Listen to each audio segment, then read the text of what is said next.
नमस्कार दोस्तों, कहानियाँ दिल से में आपका फिर एक बार स्वागत है। आज की कहानी का नाम है अनकही सच्चाइयाँ। अमन राजस्थान के एक छोटे से गांव का 18 साल का लड़का था। वह एक परंपरागत परिवार में पला बड़ा था, जहां प्यार और रिश्तों के बारे में बातचीत अक्सर पारंपरिक दृष्टिकोण तक सीमित रहती। उसके 2 बड़ी बहनें थीं, दोनों की शादी हो चुकी थी और एक छोटा भाई था जो हमेशा इधर उधर दौड़ता रहता, शोर मचाता और पूरी ऊर्जा से भरा हुआ रहता। उनका संसार नियमों, सम्मान और अपेक्षाओं से भरा हुआ था। लेकिन अमन अलग था। जब उसके दोस्त स्कूल की लड़कियों के बारे में मजाक करते तो वो उसे अंदर कुछ ज्यादा ही उलझन महसूस होती। वो पूरी तरह से समझ नहीं पा रहा था, लेकिन लड़की से डेटिंग करने का विचार उसे उतना रोमांचित नहीं करता जितना बाकी सबको। इसके बजाय वह अपने आसपास के लड़कों पर ध्यान देता, अपने सहपाठियों, दोस्तों और यहाँ तक कि स्थानीय जिम में बड़े लड़कों पर भी। लेकिन कुछ भी स्पष्ट नहीं था। ये उलझन उसे बहुत परेशान कर रही थी, खासकर ऐसे समाज में जहां होमोसेक्सुअलिटी के बारे में बात करना भी अक्सर फुसफुसाहट और अवमाननाओं का कारण बनता था। चुप्पी का संघर्ष। अमन ने अपने विचारों को अपने तक रखा। उसने कोशिश की कि वह उसे सामान्य लड़के की तरह बने, जैसा उसका परिवार और दोस्त उसे देखना चाहते थे। वह अपने एहसासों को छुपाने में माहिर था, जैसे सभी के जैसे बनने की कोशिश करता था। लेकिन जब वह अकेला होता तो एक चुपचाप दर्दनाक बेचैनी और अंदर से कचोटती। कई बार वह आईने में अपनी परछाई को देखता। वह समझने की कोशिश करता कि वह कौन है और उसके अंदर क्या हो रहा है। उसे किसी ऐसे व्यक्ति का पता नहीं था जो खुले तौर पर अलग हो, और उसे महसूस किया। उसके बारे में कोई बातचीत नहीं की। उसके बड़े बुजुर्ग शादी को एक भविष्य के लक्ष्य के रूप में देखते थे और उसके दोस्त गर्लफ्रेंड्स और क्रशेस के बारे में बात करते। लेकिन उसके दिमाग के पीछे एक आवाज यह कहती कि उसके एहसास उन उम्मीदों से मेल नहीं खाते। पहला प्यार। मोड़ तब आया जब अमन 20 साल का हुआ। वह दिल्ली में कॉलेज शुरू करने गया, जो उसके गांव के नजरों से दूर था। यह एक नई दुनिया थी, जहां नए चेहरे, संस्कृतियां और विचारों का समावेश था। एक शाम कॉलेज के एक कार्यक्रम में उसने अर्जुन से मुलाकात की, जो उसी कक्षा का एक शांत, आत्मविश्वासी लड़का था। अर्जुन का तरीका था कि वह अपने शांत स्वभाव से लोगों को आराम महसूस कराता था, और धीरे धीरे अमन उसके साथ समय बिताने लगा। यह उस शांत क्षणों में एक था जब वे कॉलेज के कदमों पर बैठे थे, और अमन ने महसूस किया उसका दिल तेजी से धड़कने लगा। उसके विचार घूमने लगे। अर्जुन किसी विषय पे बात कर रहा था, लेकिन अमन उसके शब्दों पर ध्यान ही नहीं दे पा रहा था। वह केवल ये सोच रहा था कि वह कितने पास हैं और उसके पास रहना कितना सहज लगता है। उस रात अमन जागता रहा, अर्जुन के बारे में सोचते हुए। वह दोनों खुश था और डर भी रहा था। क्या ये प्यार था या वह बस उलझनों में था? अगले कुछ दिन एक धुंधले से थे।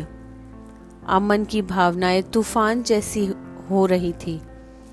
वह नहीं जानता था कि इन नई तीव्र भावनाओं के साथ क्या करना चाहिए। खुलासा होने का डर। अमन का आंतरिक संघर्ष और गहरा हो गया। उसे पता था कि वह क्या महसूस कर रहा था। उसे खुले तौर पर किसी से नहीं कह सकता। उसके छोटे गांव में होमोसेक्सुअलिटी का ऐसा विषय था जिस पर कभी चर्चा नहीं हो पाती। यह कुछ गलत था, कुछ ऐसे जिसे समाज नकारता। अमन ये नहीं जानता था कि वह उस तरह से बहिष्कार का सामना करने के लिए तैयार था या उसके परिवार की क्या प्रतिक्रिया होगी। खुलासा होने का डर उसे सताता रहता। वो देख रहा था कि उसके कॉलेज में लोग आसानी से होमोसेक्सुअलिटी पर मजाक उड़ाते थे, क्रूर मजाक करते थे उन लोगों के बारे में जो अलग थे। क्या वह मजाक का विषय बनेगा, एक और अफवाह का हिस्सा उस समाज में जो समरूपता को महत्व देता था। उसने अपने एक करीबी दोस्त निशा को यह सब बताया, जो उसकी बहन जैसी बन गई थी। निशा, मुझे लगता है कि मैं किसी को पसंद करता हूँ, लेकिन वह लड़की नहीं, उसने कांपते हुए कहा।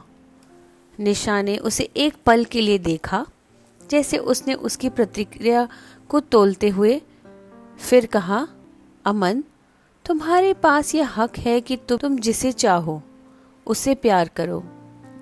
डर को अपनी पहचान न बनने दो। समझाने का समय। निशा के शब्द अमन के साथ रहे, लेकिन वह अपने एहसासों को पूरी तरह से स्वीकार करने के लिए तैयार नहीं था। उसने समय लिया, खुद को समझाने की कोशिश की।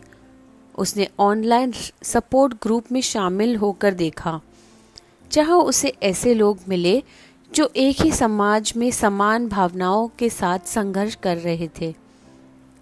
धीरे धीरे उसे यह एहसास हुआ कि वह अकेला नहीं था। उसने एहसास वैध थे। ये आसान नहीं था। उसे अभी भी समरूप होने का दबाव महसूस हो रहा था। उसे अभी भी मजाक और अफवाहें सुनाई देती थी।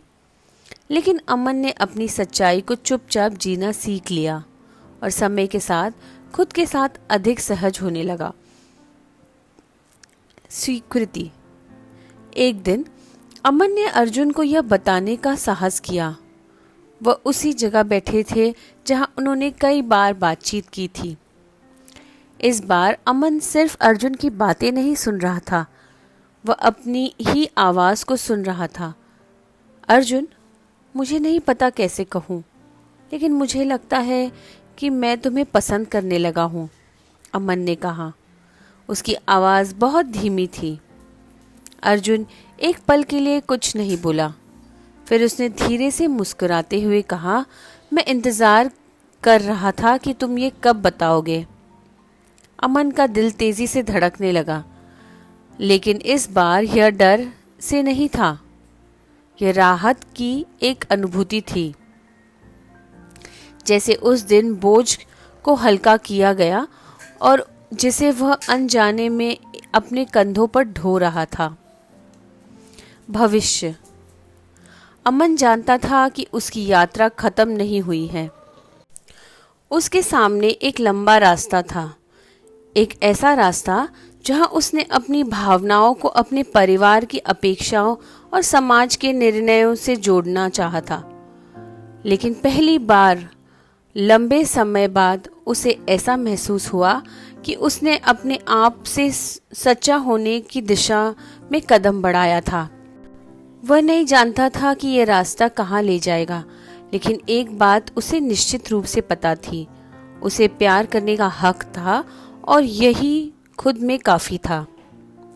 हमें उम्मीद है आपको ये कहानी पसंद आई हो। अगर आई है तो please do like, share and subscribe. Thank you.